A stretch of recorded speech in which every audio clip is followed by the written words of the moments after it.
ఇప్పుడు practical education అంటున్నారు, creative learning అంటున్నారు, క్రియేటివ్ థింగ్స్ నేర్పిస్తున్నారు. సో ఇక్కడ ఇండియాలో ఎడ్యుకేషన్ సిస్టమ్ అనేది ఎలా ఉంది? చాలా బ్యాడ్గా ఉంది. అమెరికాలో ఎలా ఉంది అంటే డిఫరెన్స్ చెప్పండి, అంటే the way of learning. Correct. American education system is practical oriented, vocational oriented. వాళ్ళకి ఏంటంటే లైఫ్ స్కిల్స్ నేర్పిస్తారు. హై స్కూల్ అయిపోయేసరికి ఆల్మోస్ట్ వాళ్ళ కమ్యూనికేషన్ ఇంటర్పర్సనల్ స్కిల్స్ చాలా బాగా ఉంటాయి. ఇక్కడ సో కాల్డ్ ఇంటర్నేషనల్ స్కూల్స్ వచ్చాయి. What is the use of it? అది ప్రెస్టేజ్. ఎక్కువ డబ్బులు పే చేస్తే ఇంటర్నేషనల్ స్కూల్ అంతే.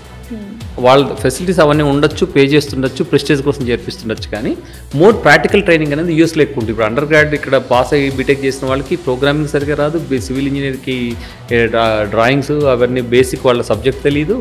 అక్కడ ఏంటంటే ఒకసారి గ్రాడ్యుయేట్ అయ్యి వచ్చాడంటే దే నో ద సబ్జెక్ట్.